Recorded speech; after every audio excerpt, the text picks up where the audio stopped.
Erica James, Dean of the Wharton School, and I am excited to welcome you to the Wharton Undergraduate Finance and Technology Group's Fireside Chat with the Honorable Kevin Rudd. The event is hosted with sponsorship from Perry World House and Project Agora.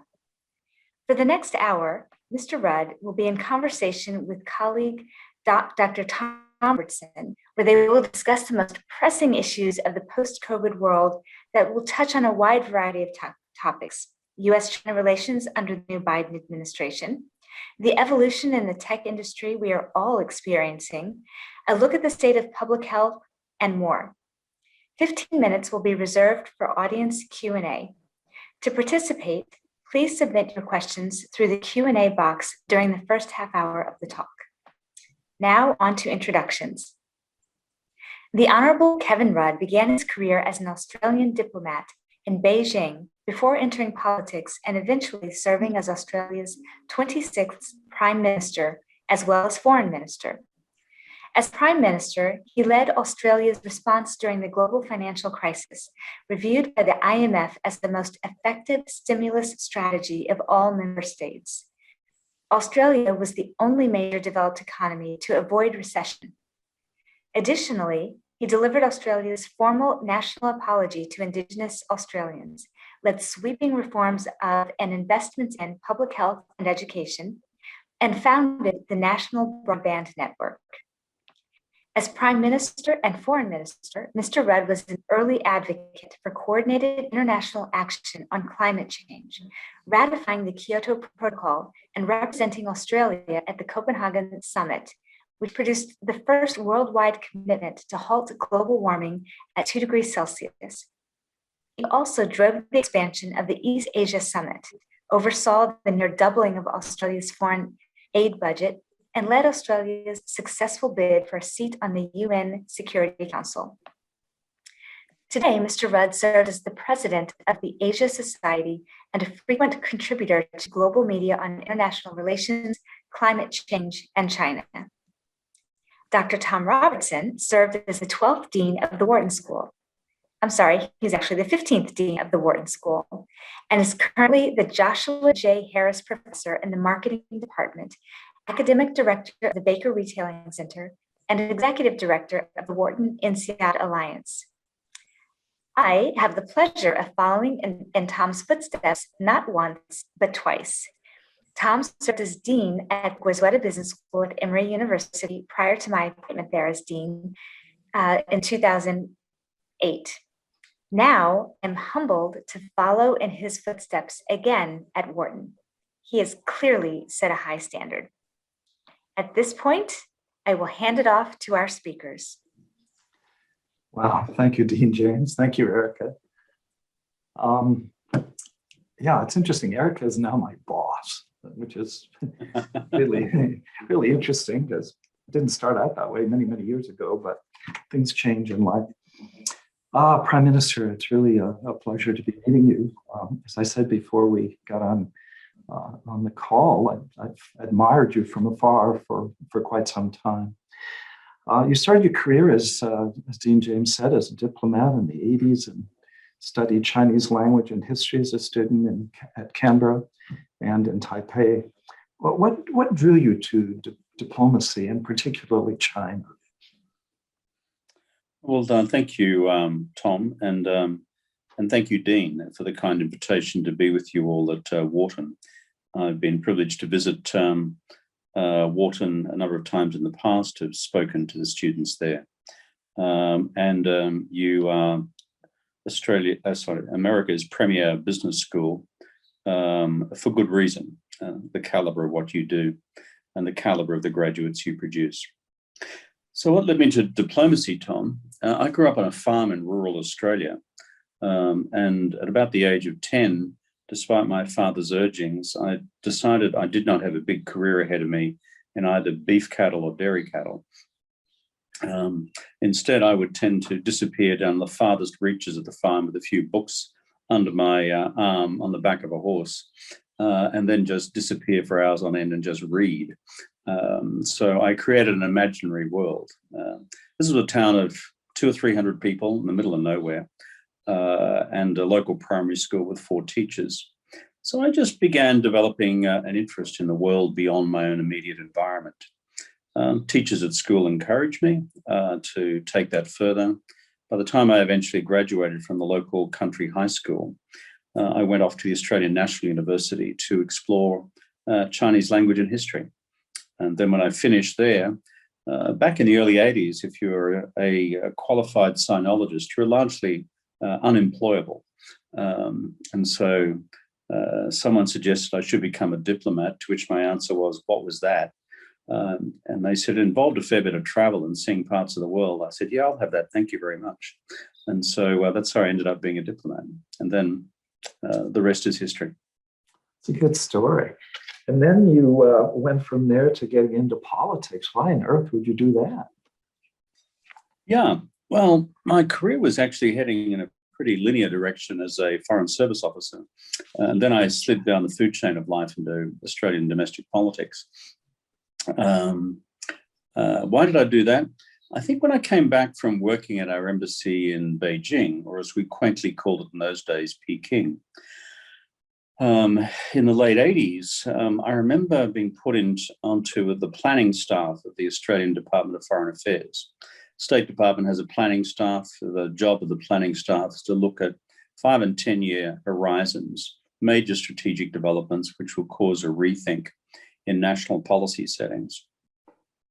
I remember being asked by the then foreign minister to write a paper on what Mikhail Gorbachev would mean for the Soviet Union's posture in the Asia-Pacific region.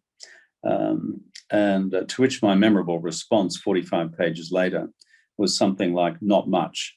So I got that wrong. But despite spending 3 months of effort in the days before the internet was ever thought of, and you remember what research was like in the Mesolithic period, when we had to go to libraries and find journal articles and all that sort of stuff. Then I remember getting this paper back from the then foreign minister with tick, good work. And I thought, I'm having an existential crisis here. I'm not some fool who's going to wait around for a tick and a good work stamp on my work. I need to start making a few things happen myself. So then I decided the best place to do that was to go into the public domain. So that began my political career. Yeah, so very successful one, I must say. So last May, you wrote about the coming post-COVID anarchy, in which both American and Chinese prestige and influence decline worldwide. What exactly did you mean by that? And do you think it's happening? And is it happening? What do you mean? In the post-45 world, 2 things effectively happened. One, you guys won. That's the United States, the war. But in the post-war period, the post-war global rules-based order was ultimately anchored in American strategic power, military power and economic power, and everyone respected that. 2, America then, with its friends, partners, and allies, created a rules-based system anchored in a combination of the United Nations and the Bretton Woods institutions, the bank, the fund, the General Agreement on Tariffs and Trade, etc. And over the subsequent decades, there unfolded a set of practices and procedures around that order, anchored in views that open societies, open political systems, and open economies, by and large, were the best way for the world to go. Enter Donald Trump. Donald Trump said, I don't really like any of that. I'm just a down-home protectionist, thank you very much. I'm into America first, to put it into its famous Australian Latin phrase, screw the world. We will just row our own race. And so we will exit the World Trade Organization, we will exit the Human Rights Council of the United Nations, we will withdraw our funding to the UN institutions. We just don't care. This left most of your friends and allies in the world in a state of shock and reaching for their smelling salts, because this was not the America that all of us had become accustomed to over the previous 70 years. And the problem was, as America withdrew from the system, the Chinese, as the second largest economy in the world and an aspirant power for great power status, started to move in to the vacuums that had been created. But China, because it's a one-party state, and China, because of its own, shall we say, failures in domestic governance to prevent the outbreak effectively of COVID-19, has also got huge reputational challenges around the world. So the ability for China, as it were, to step into the shoes being vacated by the United States simply didn't present itself either. So therefore, what I talked about was a potentially anarchic system where there was no longer a single power acting as the fulcrum around which the global rules-based order could effectively operate and be used by the rest of the international community, including corporations. And now enter President Biden. How does that change things? How does that change your assessment? Because he's from Pennsylvania, it'll be very good, of course. And so seems to be off to a good start. He's got a lot of energy. Well, it's true. I mean, I've met Vice President Biden at the time, had long discussions with him about China, and I'm privileged to know a large number of his team, State Department, National Security Council, the Pentagon, the Treasury. I think the first thing to say about it is that objectively, it's a highly technically competent and qualified team. They know what they are doing. The problem when the Trumpistas arrived is that they did not know what they were doing. And these were often folks who had never been near an administration in their lives before. So the level of technical competence, professional competence, that is really important. Secondly, the team itself, I think, is seized of the gravity of the geopolitical challenge they face with the rise of China, and also the disarray they inherited in terms of America's traditional alliance relationships, both in Asia and Europe. So they know the dimensions of both the domestic and the foreign policy job. But it's still early days. I mean, for God's sake, before we start being critical of the Biden team, they haven't been in office yet for 2 months. I recall when I was Prime Minister, after the 6 weeks point, I was still looking for the men's room.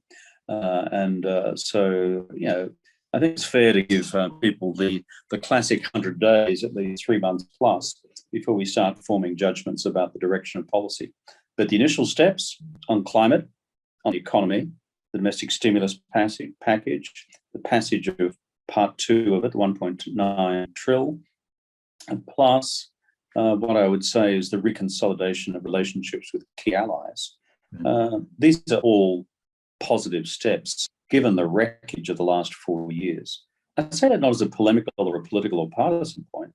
It's just reflecting the views of friends and allies around the world, most of whom would never articulate that if they were serving heads of government or foreign ministers. People like me running think tanks can say what they think, can say what many of them may think but cannot say.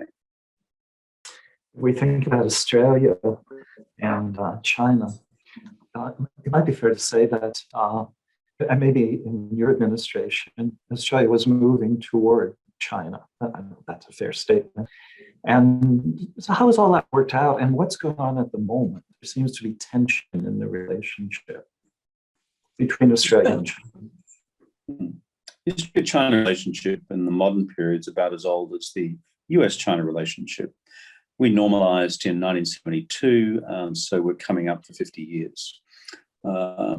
Secondly, the relationship basically has undergone steady structural improvement in terms of its political, economic, and strategic and people-to-people dimensions, probably through until about the last 5 years. I think that's fair to say. Thirdly, what happened over the last 5 years? A couple of things, really. All friends and allies in the United States, in Asia, and in Europe are experiencing firsthand the impact of a more confident, assertive, and others would perceive it as aggressive, Chinese assertion of its national interests and values, bilaterally and plurilaterally and multilaterally through the institutions of the current order. And so this is a new experience for all governments, but probably more acutely for governments in the immediate region in East Asia. So China has therefore changed. And it is not the China of Deng Xiaoping, of hide your strength, bide your time, never take the lead. It's the China that I describe as loud and proud. And as a consequence, we are finding it a new reality to deal with. Secondly, in the Australian context, however, the current Conservative government of Australia has been relatively, shall we say, forward-leaning in its political rhetoric directed against Beijing, more so than perhaps other friends and allies of the United States around the world. In other words, the current Australian Conservative government took a very large leaf out of the Trumpian playbook and saw a lot of domestic political mileage to be earned also in attacking China every day of the week, usually before lunch by 11 o'clock, because it ended up being seen as good domestic politics. The problem with that is, last time I looked, China was a lot bigger than Australia. And as a result, the Chinese concluded, as of about 6 months ago, that they're going to make a lesson and turn the Australians into a lesson for the rest of the world. Chinese have an expression which is called sha yi jing bai, which is kill one to warn 100. And so therefore, the punitive trade measures which have been adopted by China against Australia are to send a message not just to the Australian body politic, but to any other friend or ally of the United States, which engages in, as it were, fundamental, as it were, foreign policy, security policy, human rights policy, unilateral attacks on China.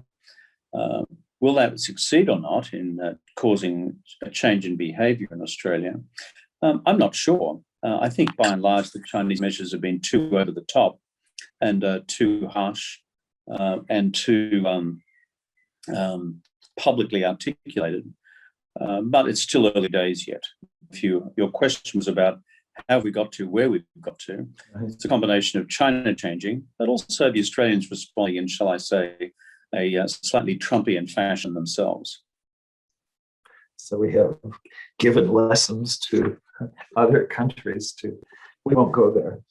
Let me turn to technology and what's going on with Washington and Beijing these days, and why there's this new, I use the word tension again,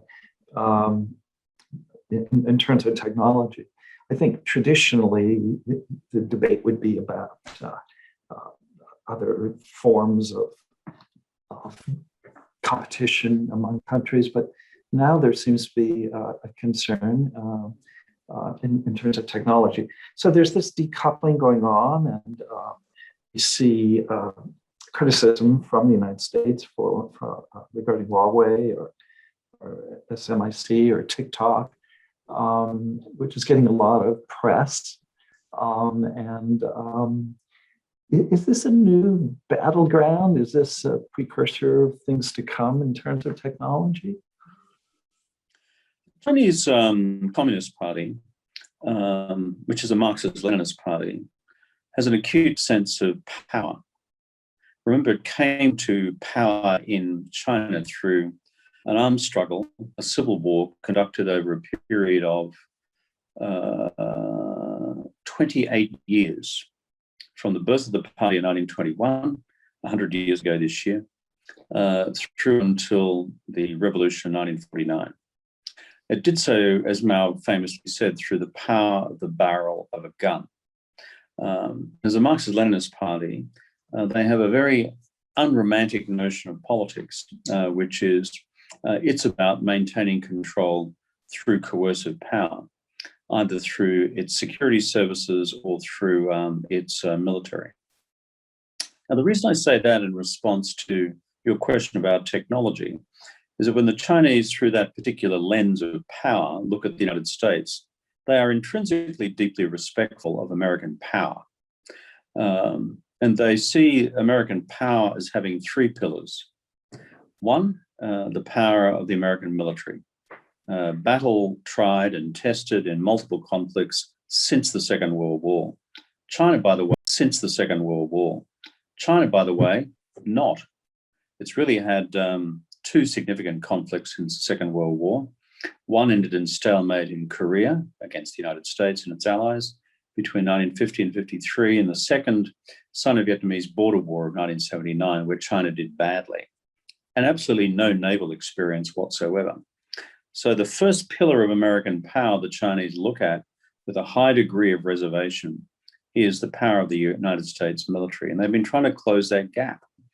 The second is the size, sophistication, and breadth of the American economy, the depth of its financial markets, and in particular, the singular advantage delivered to the United States by having in its control the world's reserve currency, the United States dollar.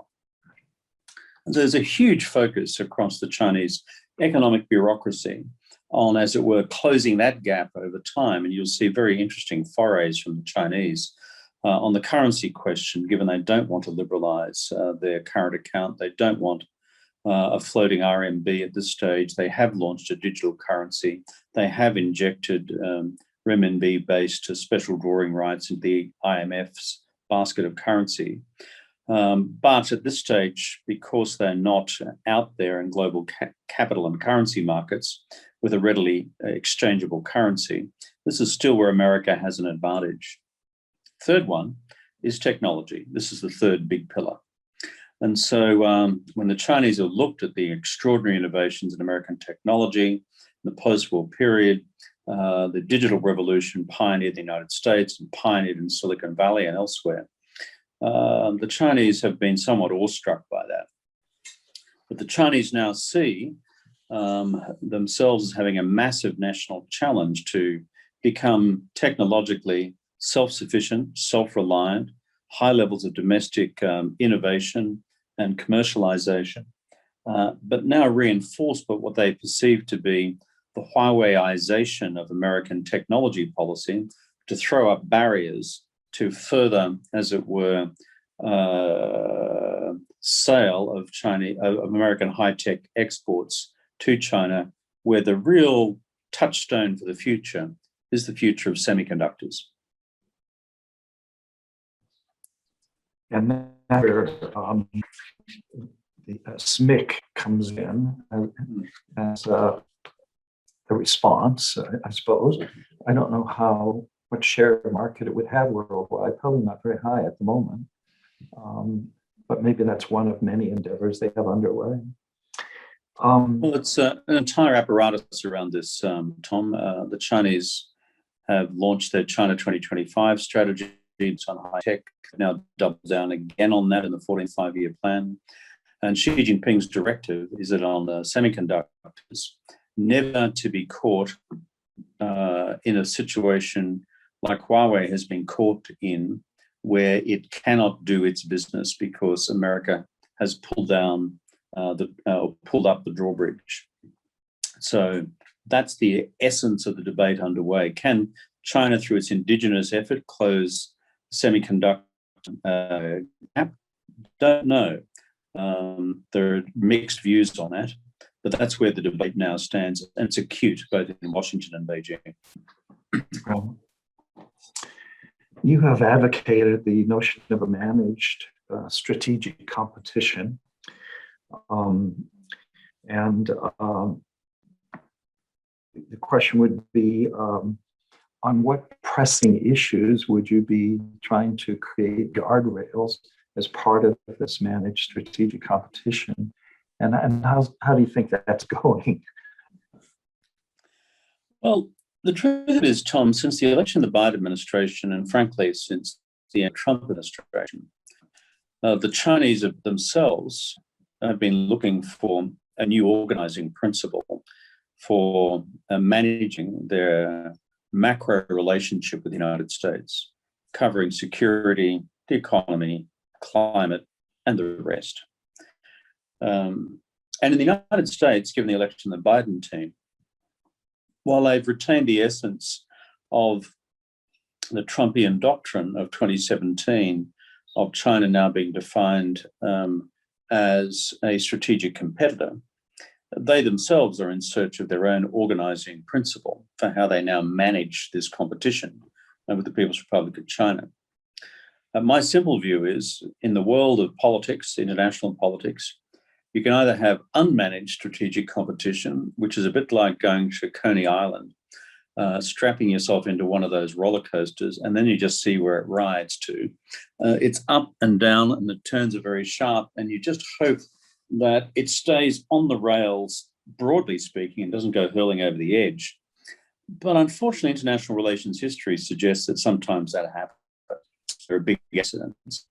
The alternative is managed strategic competition, which is a concept which would have to be diplomatically negotiated between both countries' senior leadership with three principles: a defined set of red lines in the eyes of both governments, which, if you cross them, will bring about massive retaliatory action. Two, other areas of strategic competition which are not of a lethal nature, but which are highly significant. And we've just discussed one of them, that is the future of our semiconductors. But it extends across trade, investment, capital markets, technology standards, the free flow of personnel, or the non-free flow of personnel and talent between the two countries. As well as foreign policy competition, trade policy competition in terms of free trade areas or non-free trade areas, ideological competition, universal human rights versus authoritarian capitalism. And then the third branch of managed strategic competition is what I describe as strategic cooperation, which is areas like climate, where there's a common planetary interest, areas like pandemic management, where we have a common world interest, which is not to kill ourselves through a failure to handle the next pandemic as badly as we've been handling this one as an international community.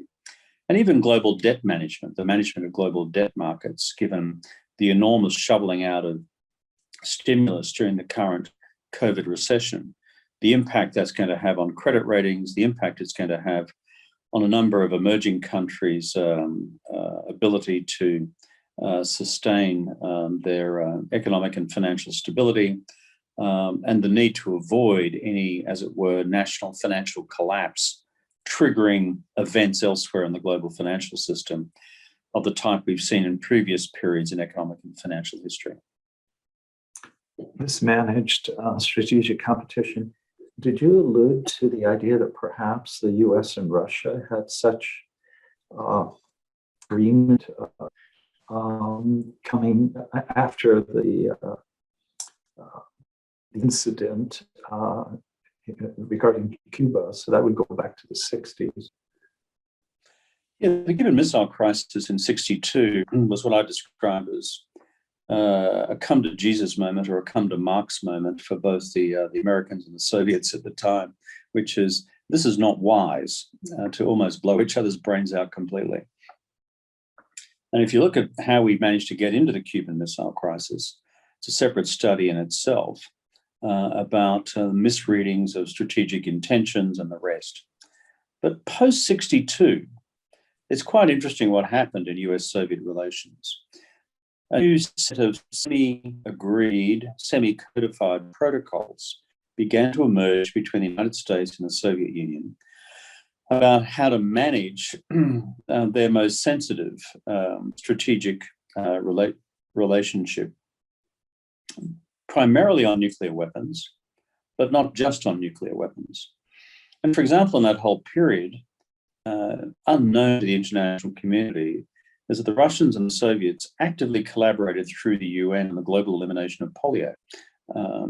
So there are some strategic lessons to emerge from this slightly crazy period.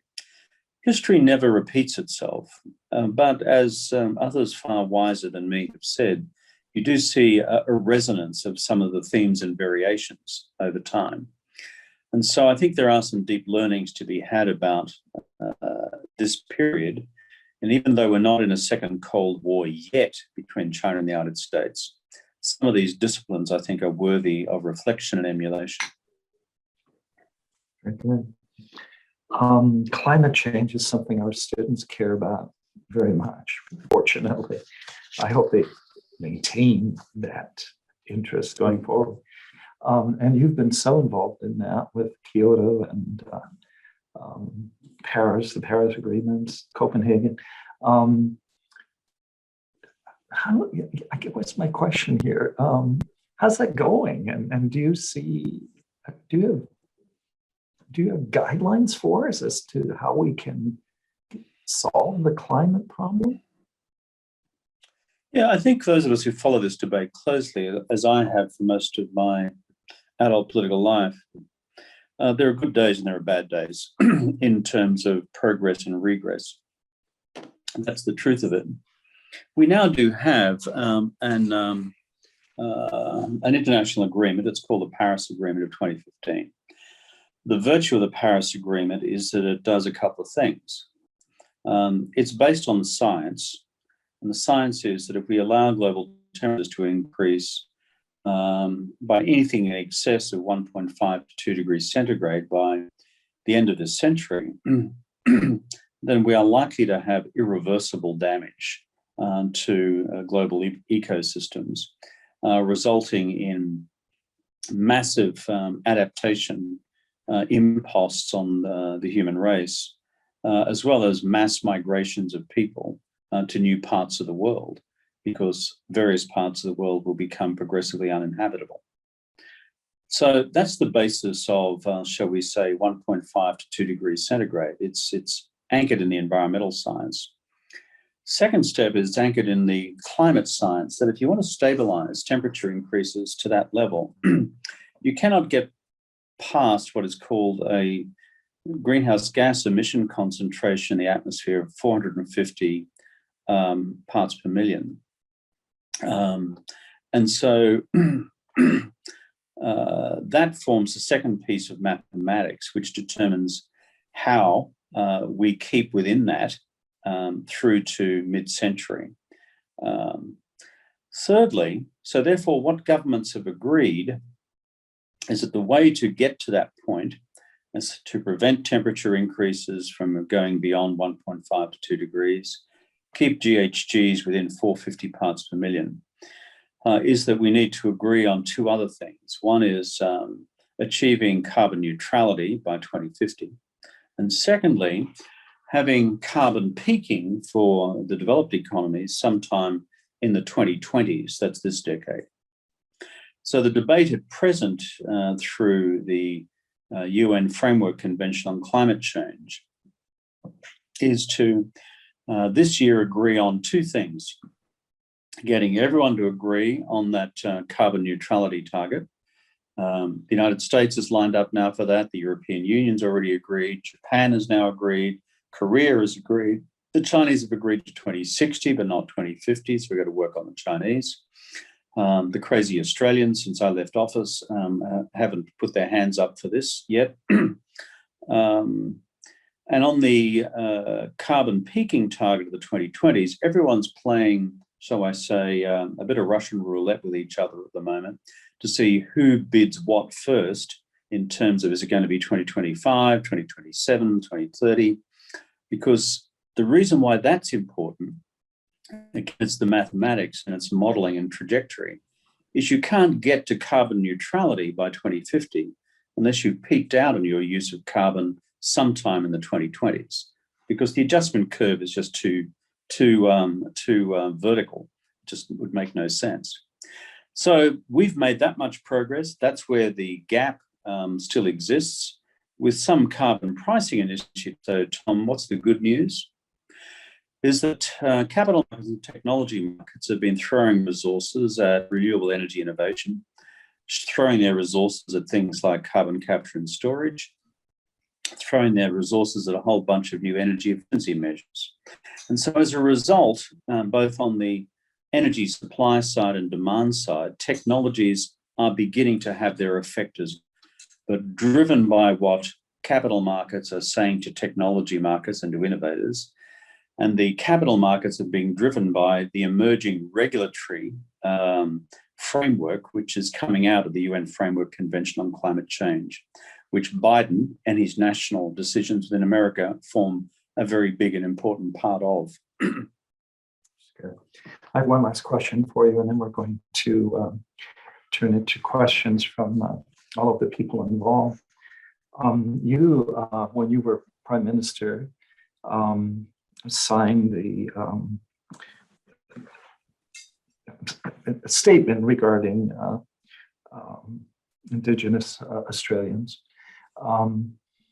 This is an issue in the United States at the present time, it's an issue in many other countries, in terms of racial injustice, and that interferes with legitimacy, let's say for the United States.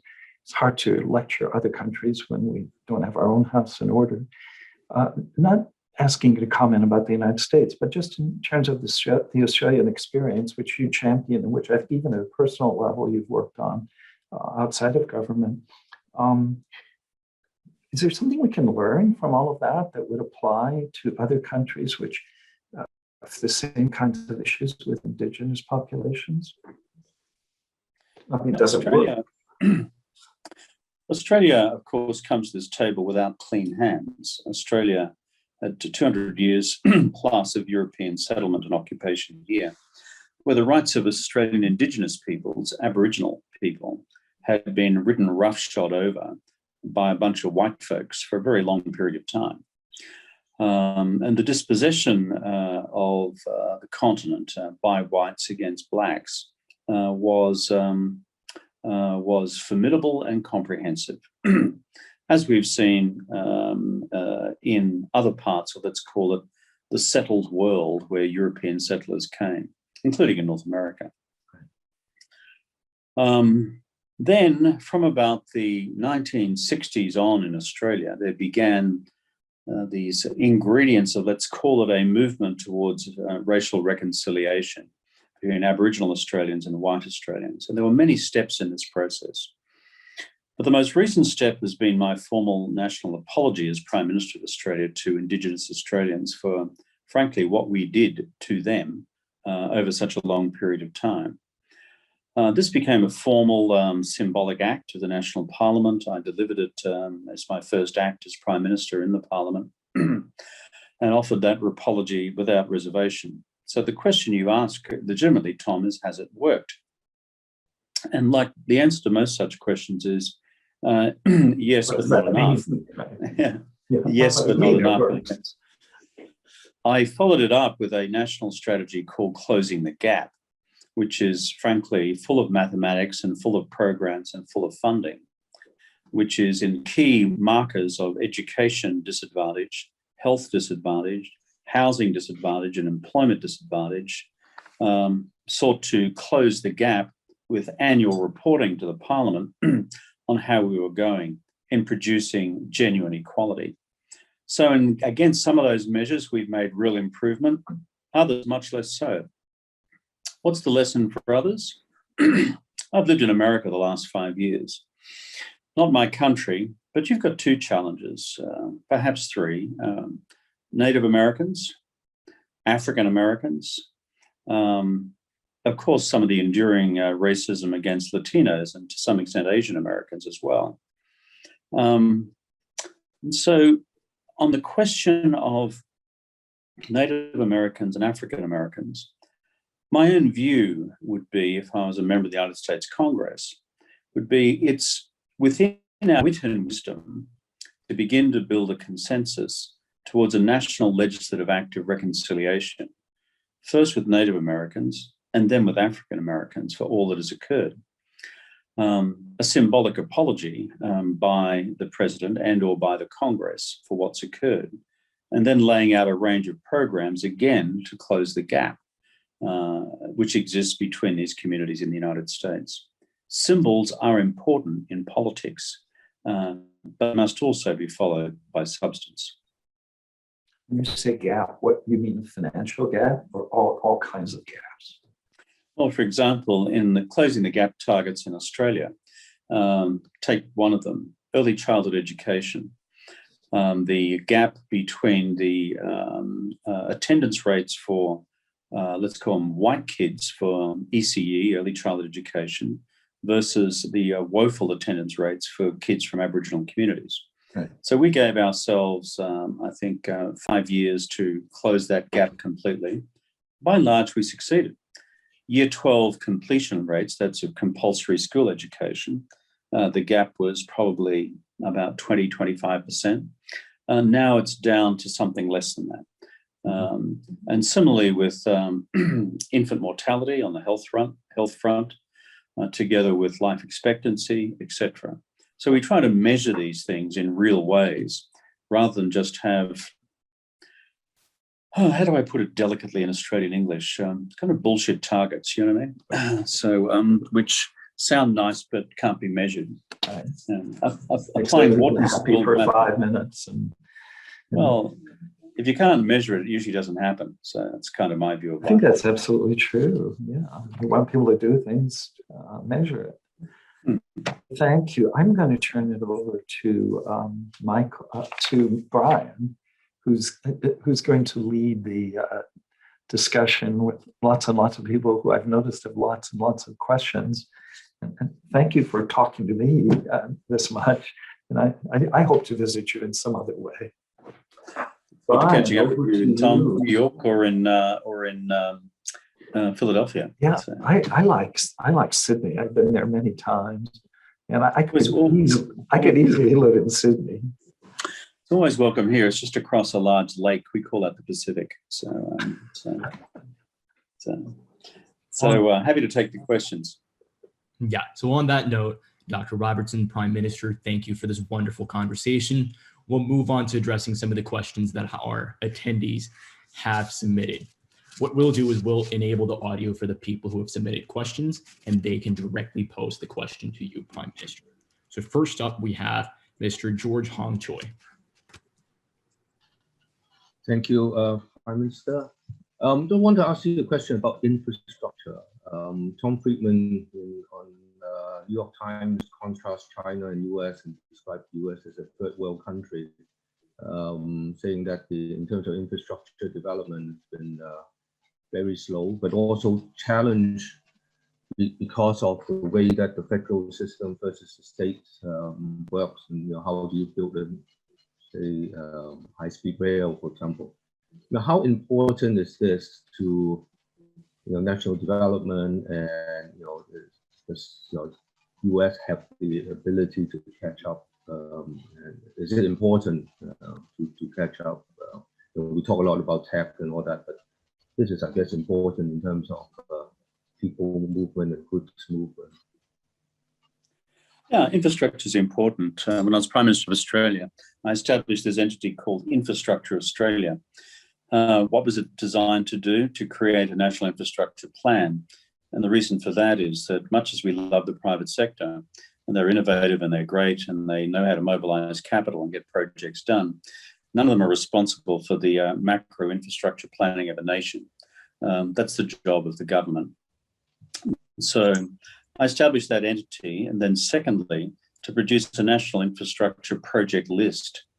Frankly, everything from ports to airports to energy projects in generation and transmission and distribution, but also our digital infrastructure and rolling out, in Australia's case, the national broadband network. Now, in the United States, like Australia, you have a federation. We have 6 states. You've got 50, which is trickier. And I understand all the complexities of running a federal structure. But here is my piece of advice for anyone seeking to do serious national infrastructure planning in the United States. The way to get your state governments on side, whether it's the state of New York or the state of Delaware, or the state of New Jersey, state of Pennsylvania, the Commonwealth thereof, is to provide serious financial incentives to those state governments to get on the bandwagon. Most state governments at a subnational level around the world, including Chinese provincial governments, are cash-strapped. Therefore, if you roll out, as Eisenhower did with the National Highways Program in America in the 50s and 60s, and you provide the funding, you benefit the states, allow the states to share in some of the reflected political glory, you'll be surprised how much you can get done. I think the big thing for America, as I observe it as someone who's lived in your fantastic country for the last 5 years, is the surgery which now needs to be undertaken with your national rail network is large. It can be done. I'd be establishing a national rail authority to roll it out and empower it. And so any states who don't want to participate, they just miss out. That'll cause people to scratch their heads. Their local voters will ask questions, why are we not part of this massive rollout of our new rail infrastructure? And the second is America's national digital infrastructure. Your Wi-Fi across America can be very patchy. If you wish to remain as the world's largest economy into the 2030s, ensuring you've got a fully developed national broadband network with fiber optic cable running right across the country as the Chinese laid out over the last 20 years, that'll be essential as well. And finally, on the funding of infrastructure, government bonds combined with private investors looking for long-term secure yield, something better than government debt, but not as good as what you get on the equities markets on a good day. It's surprising how attractive you can make these projects become.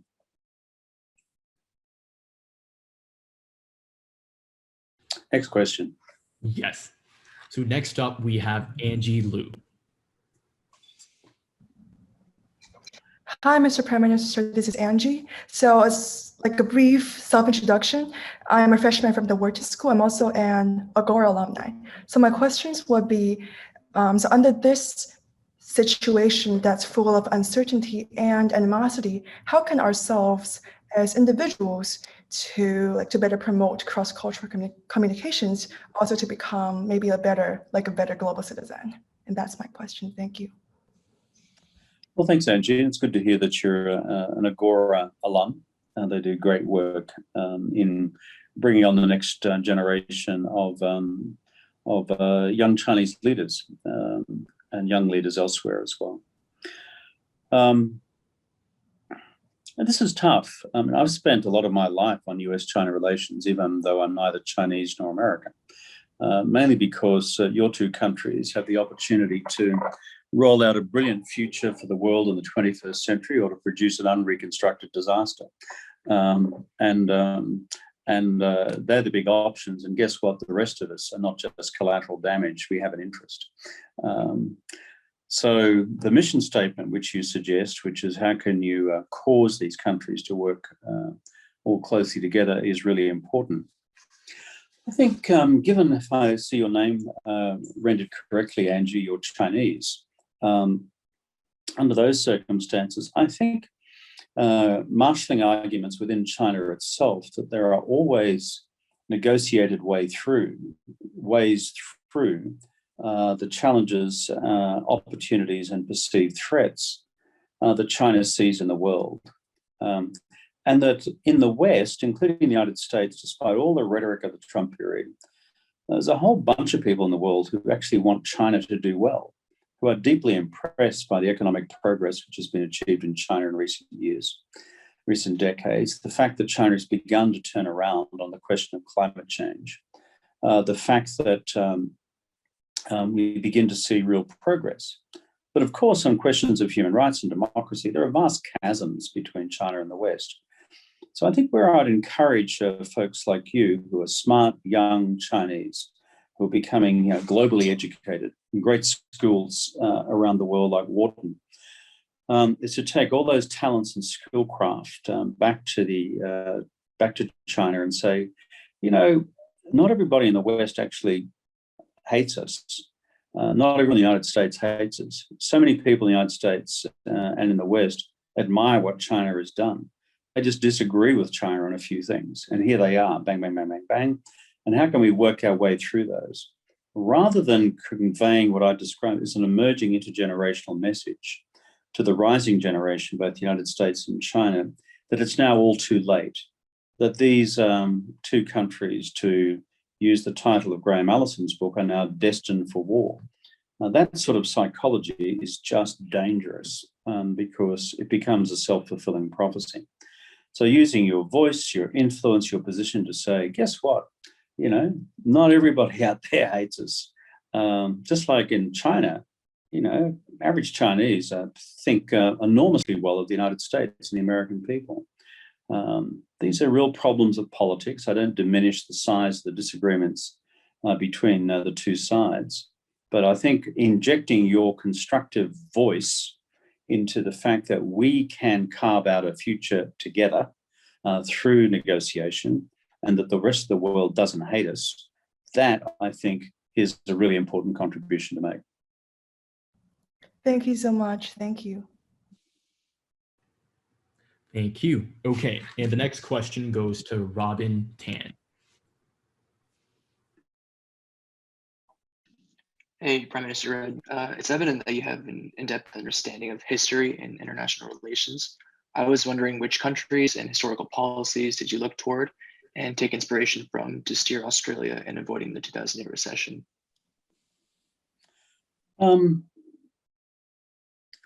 What I'd say, Robin, in response to your question is, whatever disciplines you pursue at Wharton, I think there are two things that you can always learn from. One is economic history, and the other is the history of, let's call it, international relations. I think these are two great disciplines to wrap your head around, because, as I said before, history doesn't necessarily repeat itself. But if you are a fan of Johann Sebastian Bach, as I am, Bach always ran themes and variations. And we see themes and variations emerge through recurrences in history. So for the global financial crisis, where did I take my inspiration from? John Maynard Keynes. And the reason I did that, not because I was a Keynesian, my economic worldview as a social democrat was essentially Blairite. I'm pro-business, I'm pro-market, and I believe in something called the enabling state, which is how do we equip all of our citizens with real equality of opportunity to fully participate in our societies and in our economies and our political systems, rather than having, a permanent underclass, which is just wrong, both as a moral and, frankly, as a political proposition. So Keynes, however, I'd studied, and therefore, when it became plain that we were looking at both the financial crisis in 2008 giving rise to a crisis in the real economy, in that order, the Keynesian learnings, finally articulated in the general theory of 1936, became apposite. So just prior to the crisis erupting, I presented the Secretary of the Treasury in Australia with a copy of the general theory publicly and said, you should read this because I think we may need it. Secondly, when the crisis, you may remember Black Friday in October of 2008, when markets went so far south that there was no coming out the other side. Well, I then convened the cabinet for an emergency meeting over that weekend, where we spent one day fully examining from the Treasury officials who had been through the last recession from 1991 to examine precisely what measures had worked in the early restoration of economic activity and those which had failed. And so the discipline which emerged from that was one which said, go early, go hard, go households, in getting as much new demand into the pockets of consumers as quickly as possible in order to fill the collapse in domestic consumption as people took fright over what's happening in the economy. And we did that. We pumped out about 2% of GDP very quickly by way of direct cash payments to families. And that's why we stayed out of recession, because we're able to do that and a wave of other stimulus measures over the next 18 months, which kept us north of zero.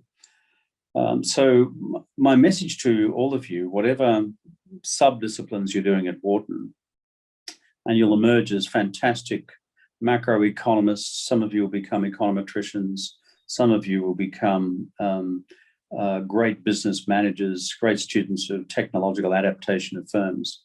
For your background reading, history of international relations, plus economic history, because you never know when one of these things is going to come up and bite you on the you-know-where.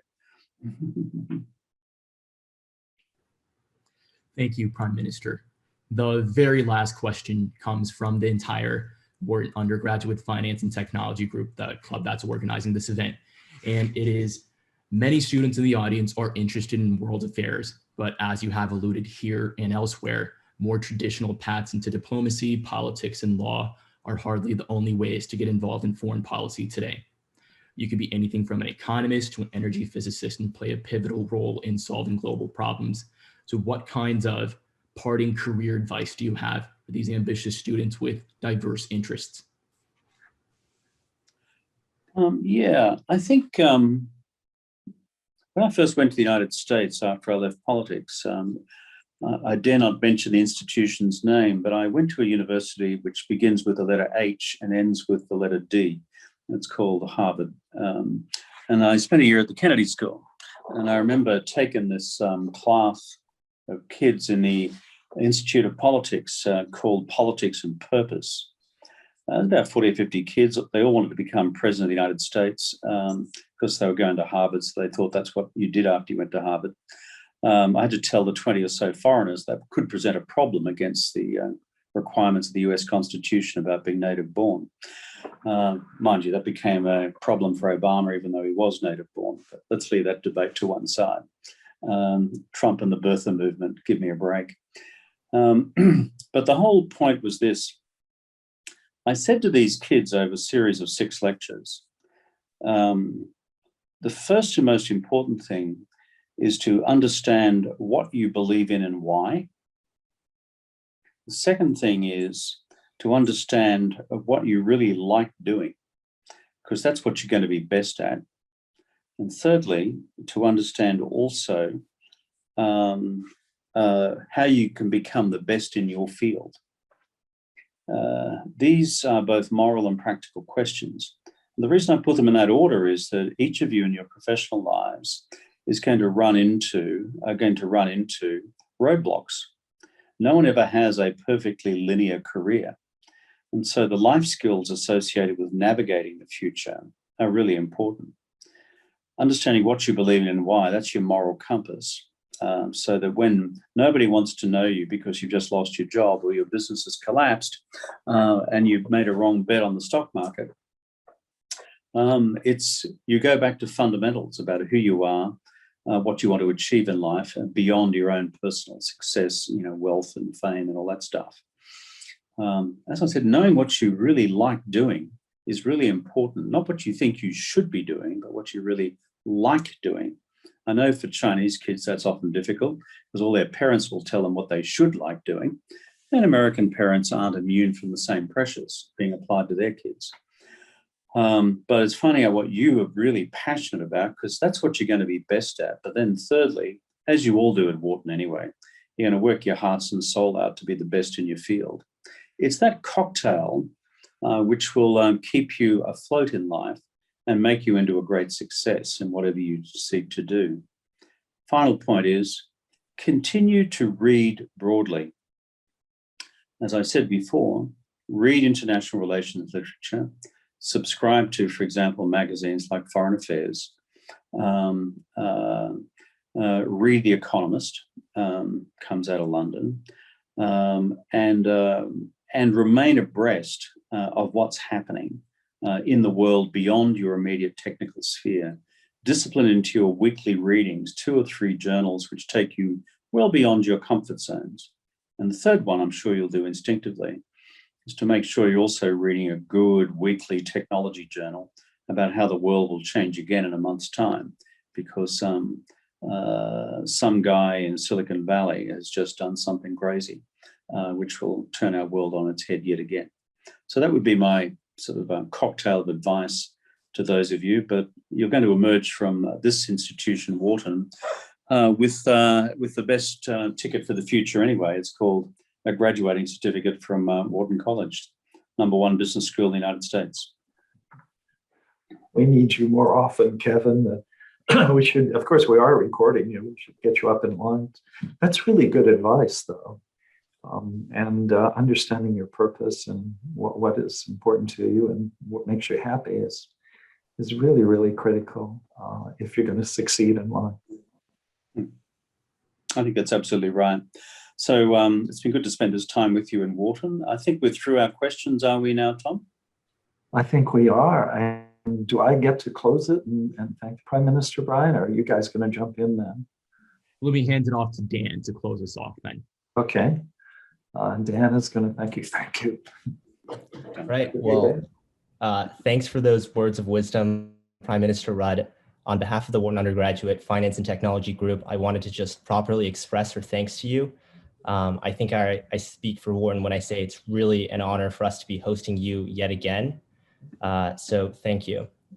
Separately, this event would also not have been possible without the help of Jing Qian, Senior Advisor at the Asia Society, and our sponsors, Project Agora and Perry World House. So if you enjoyed this talk, please check your inboxes for more events like this and definitely subscribe to our newsletter. Thanks, everyone, and have a great evening. Thank you all. Good to be at Wharton. Look forward to seeing you.